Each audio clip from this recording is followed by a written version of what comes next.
Hola, ¿qué tal? Bueno, me siento muy honrado por esta invitación a la 24ª Reunión Nacional de Cirugía de la Asociación Española de Cirujanos. Mi nombre es Pablo Otolino, soy cirujano general y cirujano de trauma, y me pidieron que hablara del manejo de la ruptura esplénica y hepática y cómo ésta influye en el traumatismo cráneoencefálico. Algunos conflictos de interés y comenzamos. Vamos a hablar entonces de dos entidades patológicas en el contexto de traumas que son muy importantes por su frecuencia y por su impacto, como lo son el trauma cráneoencefálico por un lado y el trauma hepático y esplénico. Quiero aclarar que voy a hablar un poco de trauma esplénico y hepático un poco en conjunto, haciendo aseveraciones entre uno y otro, porque las voy a tratar como si fueran una lesión importante, como así lo son, de víscera maciza dentro de la cavidad abdominal y su relación con el traumatismo craneoencefálico. Es así como el traumatismo craneoencefálico entra dentro de lo que sería la primera causa de muerte por lesión directa en el paciente con trauma, es decir, el paciente que va a morir con trauma probablemente muera de un traumatismo craneoencefálico de forma inicial. Y por otro lado, la segunda causa de muerte en el paciente con trauma, todos sabemos que es la hemorragia, que puede estar presente hasta el 40% de los pacientes. Y es allí donde el trauma hepático y el trauma esplénico juegan un papel poderosamente importante como génesis de la hemorragia.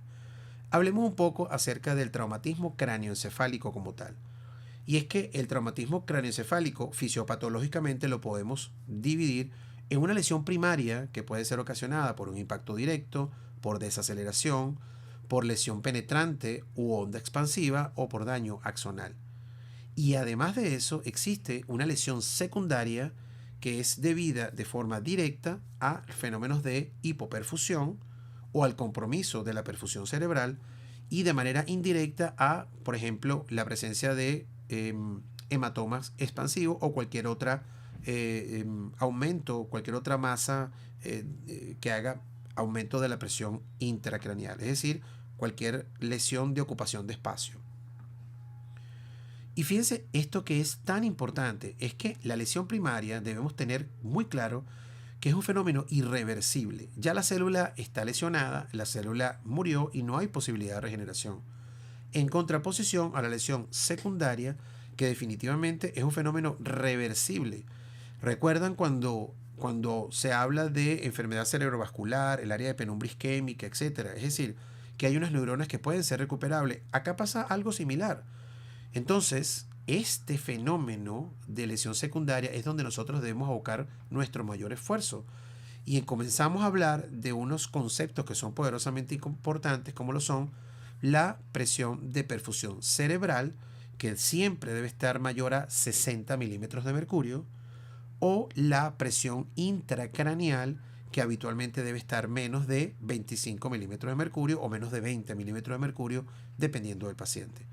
Lo más importante es considerar que el traumatismo cráneoencefálico es un proceso dinámico, dada esta secuencia de lesión primaria, secundaria, inclusive existe terciaria, pero de la cual no hablaremos. Por otro lado, el fenómeno hemorrágico que puede ocurrir en el torso del individuo como consecuencia de un trauma y que hemos enmarcado en el concepto hemorragia no compresible, también puede tener una afectación a la perfusión cerebral. Es así como, independientemente del compartimiento, sea a nivel de tórax, a nivel de abdomen o a nivel de retroperitoneo, pues una gran cantidad de sangre vertida en cualquiera de esos compartimientos puede comprometer de forma directa la perfusión cerebral por disminución del flujo. Muchas veces comentamos en por qué una lesión cerebral o cómo es que una lesión cerebral en el caso de hemorragia puede condicionar una alteración de la perfusión cerebral. Bueno, por lo que dije anteriormente, por ese proceso de lesión de ocupación de espacio, más no por un proceso de shock propiamente dicho que está relacionado con las hemorragias que estamos viendo del lado izquierdo del torso. Es decir, no llega a ser tanta cantidad como para comprometer la hemodinamia de un paciente en este contexto, cosa que es poderosamente importante. Fíjense, este caso, paciente con trauma hepático o trauma esplénico, que es sometido a cirugía de control de daño y tiene un sangrado poderosamente importante. Y es aquí donde les recuerdo siempre a mis estudiantes que hay que ver el trauma hepático y esplénico como si fuera un trauma vascular. ¿Y por qué? Bueno, porque hay que considerar que hay que cerrar la llave, hay que controlar la hemorragia por un lado y por otro lado, pues reponer esa cantidad o esa pérdida de volumen importante producto de esta lesión. Recuerden que el trauma hepático fue el precursor de la estrategia de cirugía de control de daño. Fue lo que primero hizo pensar a muchos cirujanos desde hace mucho tiempo en que necesitaban abreviar la cirugía. Y esa cirugía, como ustedes saben, tiene unos fundamentos fisiológicos que pasaron de ser la triada de la muerte, a lo que es hoy en día el rombo de la muerte, el cual está constituido por acidosis, hipocalcemia, hipotermia y la coagulopatía inducida por trauma, siendo esta una entidad fisiopatológica per se muy grave, que inclusive de forma directa está presente hasta el 30% de los pacientes severamente lesionados, está presente en más de la mitad de los pacientes con ISS entre 45 y 59, y lo más importante, que prácticamente está presente en todos los pacientes con trauma craneoencefálico con menos de 6 puntos de Glasgow. Y es que no solamente la hemorragia que se está vertiendo dentro de la cavidad me está condicionando un shock en el paciente, una disminución de la presión sistólica y como consecuencia una disminución de la perfusión, de la presión de perfusión cerebral. Yo creo que esto es obvio. Pero es que además de eso, como parte del control de la hemorragia en estos pacientes, quizá empleemos estrategias que puedan también tener cierta alteración en la presión intracerebral, como es el caso de lo que estamos viendo ahora, que es el empaquetamiento. El empaquetamiento per se tiende a producir un aumento de la presión intraabdominal y en consecuencia también disminuir el flujo cerebral. Y es allí donde tenemos que hacer nuestro análisis. Quiero enseñarles este ejemplo de un paciente que se está haciendo una prueba de cierre en el contexto de un trauma tóraco-abdominal con traumatismo craneoencefálico que a la vez tenía un captor de PIC. Si ven en el captor, ven cómo está 16, empieza a subir 17, 18 y 19 la presión intracraneal en la medida que hacemos la prueba de cierre.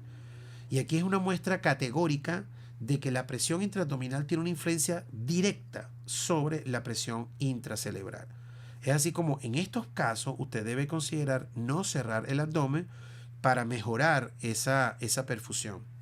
Fíjense en este caso con el sistema de presión negativa ya colocado, un sistema Aptera, donde vemos cómo la presión intracraneal ha disminuido a niveles considerablemente normales, como es de 12 milímetros de mercurio. Si es que ese cerebro pudiera estar lesionado por algún traumatismo, pues lo estamos preservando, lo estamos cuidando. Ahora bien, la pregunta es, ¿todos los traumas son iguales? Es decir, ¿todos los traumatismos craneoencefálicos y todos los traumas hepáticos y esplénicos son iguales? Y allí es donde viene una notable diferencia, y allí la importancia de clasificarlo. La clasificación del traumatismo craneoencefálico está pues dirigida por la escala de coma de Glasgow, y allí vemos cómo la podemos clasificar en leve con una escala de coma de Glasgow entre 15 y 14, moderado entre 3 y 9 y severo menos de 8. Y el trauma hepático y esplénico también lo podemos clasificar en leve, moderado y severo, y quiero ponerle un ejemplo de dicha clasificación específicamente del trauma hepático, la cual fue presentada por la Sociedad Mundial de Cirugía de Emergencia en el año 2020, y que hacía la extrapolación o la mezcla, la compilación de la clasificación de la WIST, que tiene definitivamente un contexto mucho más anatómico, y ellos también utilizaban un parámetro fisiológico como era la estabilidad hemodinámica del paciente. Es así como ellos establecieron una lesión, digamos que leve, moderada y severa, y que daba pie a que se imbrincaran algunas de estas clasificaciones. Fíjense cómo severo puede ser una lesión de la WIST de la 4 en adelante, del 4 hasta el 6, moderado 3 y menor o leve grado 1 y grado 2. ¿Cuál es la importancia de esta clasificación desde el punto de vista práctico? Que me puede orientar a mí a la conducta quirúrgica. Es así como la lesión leve y moderada yo puedo hacer un manejo no operatorio, en contraposición a la lesión severa, que dependiendo de la condición del paciente, sobre todo la estabilidad, pudiera ser un manejo conservador o un manejo operatorio. Fíjense cómo la fisiología aquí entra a formar parte importante de la decisión. Pero quiero que les presten atención a esta situación y la tengan en mente. ¿Cuándo yo puedo hacer manejo no operatorio? Hasta un trauma hepático severo siempre y cuando el paciente esté estable. Y aquí entonces volvemos otra vez a las clasificaciones que teníamos anteriormente, tanto del trauma craneoencefálico como el trauma hepático y esplénico. Y entonces se nos abre un abanico de posibilidades y de combinaciones, porque cada paciente es distinto. Es así como puedo tener un paciente con un trauma leve desde el punto de vista craneoencefálico, pero leve, moderado o severo desde el punto de vista hepático o esplénico. De la misma manera, un paciente con un traumatismo craneoencefálico moderado o un paciente con un traumatismo craneoencefálico severo. Son situaciones que van a cambiar la conducta y es allí donde voy a comentar a partir de este momento. Veamos qué dice la bibliografía al respecto o algunas cosas que he encontrado interesantes. Este artículo que habla del manejo del trauma cerrado en condición severa, en pacientes severos, fíjense cómo es interesante que según la distribución de las lesiones extraabdominales, las lesiones de cabeza y cuello fueron las segundas en frecuencia en cuanto a la necesidad de cirugía. Sin embargo, en este caso no está descrito cuál era la gravedad de esa lesión hepática. Perdón, la gravedad de esa lesión cerebral en relación con la lesión hepática. Pero se ve que está de segunda intención. En ese estudio fallecieron 7 pacientes. Y este es el reporte de los 7 pacientes. Y aquí está, en 3 de ellos murieron como causa directa de un traumatismo craneoencefálico. Casi el 50% murió por un traumatismo craneoencefálico, una injuria severa. Y 3 de ellos, de los otros, incluyendo uno que no falleció, también tenía como lesión asociada un traumatismo craneoencefálico. Veamos este otro estudio, donde habla del manejo de las lesiones hepáticas y los factores predictores de cirugía de control de daño en estos pacientes. Y aquí vemos, sorpresa, la escala de coma de Glasgow, menos de 13, resultó ser un predictor independiente de necesidad de cirugía. Aunado a eso, si lo ven acá, una presión sistólica, arterial sistólica menos de 90 y una presión de pulso una frecuencia de pulso de más de 100. Y estos dos entidades, ¿qué nos están diciendo? Bueno, es la macrohemodinamia de un paciente en shock, que está hipotenso y taquicárdico. Entonces, por un lado, el sangrado importante y por otro lado, el traumatismo craneoencefálico. Entonces, hice este cuadro en conclusión un poco. Imagínense que esto es un cuadro de Sudoku y vamos a ver cuáles son las combinaciones de estas opciones. Por supuesto, como todo, en los extremos es mucho más sencillo. Una lesión leve en conjunto con una lesión, me refiero a un traumatismo craneoencefálico leve en conjunto con una lesión hepática esplénica leve, pues básicamente usted pudiera hacer un tratamiento no operatorio sin problema, en contraposición a aquellos pacientes que tienen un trauma craneoencefálico severo y un trauma hepático y esplénico severo que tiene que operar. Entonces, aquí definitivamente no hay mucho que analizar. Sin embargo, cuando vemos el resto de aquellos pacientes que tienen una lesión, un traumatismo craneoencefálico leve, y allí vemos entonces cómo, obviamente, si tiene un trauma hepático severo, debe operarse, pero si tiene un trauma hepático moderado, es allí la consideración suya si es que se opera o no se opera, y ya vamos a ver adelante cómo debe operarse. En el contexto de trauma craneoencefálico moderado, pues es obvio que en aquel paciente con una clasificación de trauma moderado hepático, usted debe operar a ese paciente. Es decir, debe omitir el tratamiento conservador. Y mucho cuidado con aquellos pacientes con trauma craneoencefálico moderado y lesión hepática leve, que probablemente no esté sangrando, pero mucho cuidado con esos pacientes y pudiera hacer usted el manejo no operatorio. Lo que también está claro es que en aquellos casos de trauma craneoencefálico severo, pues yo debo, en la medida de lo posible, operar al paciente si es que tiene un trauma hepático, por la probabilidad de que algún sangrado me vaya a condicionar una perfusión cerebral inadecuada. Y aquí entra otro concepto. Obviamente el trauma hepático severo yo los voy a operar a todos. Probablemente los opere abierto. Pero en aquellos con clasificación moderada, que yo digo, bueno, ¿será que es que estos pacientes yo puedo ver cuál es el abordaje quirúrgico más adecuado y en el contexto habitual yo pudiera hacerle a estos pacientes un abordaje laparoscópico? He aquí la primera recomendación o una de las primeras recomendaciones, que en el contexto de un traumatismo cráneoencefálico evite en lo posible hacer una cirugía laparoscópica en estos pacientes. Me refiero a laparoscopia y trauma, porque acuérdense lo que vimos anteriormente, todo aumento de la presión intraabdominal puede producir una disminución del flujo sanguíneo cerebral. Otro detalle súper importante para nosotros que hacemos cirugía de trauma y recibimos al paciente quizás de forma inicial es contar con una tomografía, y nosotros como cirujanos estamos más acostumbrados a ver el tórax, a ver el abdomen, a hacer una angio para ver si existe algo vascular, y muchas veces pasamos muy someramente por el cráneo porque se lo dejamos para que el neurocirujano haga su valor. Pero resulta que para nosotros es potencialmente importante la tomografía, no solamente como diagnóstico, control y sobre todo para tomar la conducta. Pero esa tomografía que nosotros hacemos en el contexto del paciente con trauma debe ser una tomografía que debe ir de la mano con la reanimación del paciente. Es decir, en ningún momento el paciente debe perder la reanimación.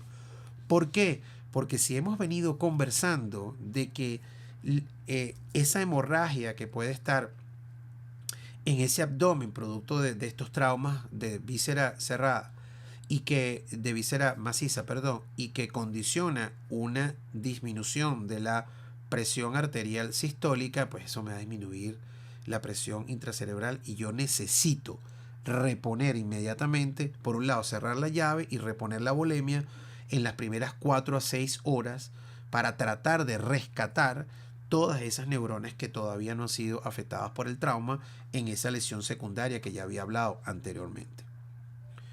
En conclusión, algo poderosamente importante es que debemos considerar al trauma como un proceso dinámico. Es decir, el trauma, no solamente el trauma cráneoencefálico, por lo que dije anteriormente, de lesión primaria y secundaria, sino inclusive el trauma hepático. Un paciente puede llegar estable y inmediatamente puede tornarse inestable, y eso tenemos que tenerlo siempre en consideración. Así que lo principal en el contexto del paciente con trauma es el control de la hemorragia. Y ese control de la hemorragia efectivamente me va a ayudar con la presión de perfusión cerebral, en la medida que yo cierre la llave donde quiera que esté el trauma, pero en este caso hablamos de el abdomen. Segundo, la reposición de la volemia, y es allí donde el protocolo de transfusión masiva es poderosamente importante. Hay que disminuir el uso de cristaloides en estos pacientes y apoyar el uso de derivados sanguíneos, si es que es mejor sangre completa, por aquello del mantenimiento de la perfusión cerebral, porque obviamente la sangre es la única que tiene la posibilidad de transportar oxígeno. La importancia de la tomografía es crucial en estos pacientes. Inclusive nosotros tenemos un protocolo de tomografía en el paciente inestable, donde, como vimos en el video, llevamos al paciente y la reanimación no la detenemos en ningún momento, y somos los mismos cirujanos los que estamos pendientes del resultado, sobre todo para tomar la conducta. Piense en que la hipertensión intraabdominal en conjunto con el traumatismo craneoencefálico son razones suficientes para que usted haga un protocolo de cierre diferido de la cavidad abdominal. Y todo esto basándonos en la repercusión que puede tener esto en la presión intracerebral. Normalmente una presión intraabdominal elevada no necesariamente es indicación de protocolo de cierre diferido, a menos que, por ejemplo, tenga un síndrome de compartimiento intraabdominal, que es otra cosa. Pero en un paciente que tiene un traumatismo craneoencefálico hay que analizarlo muy bien, y es por eso que hay que hacerlo de forma integral.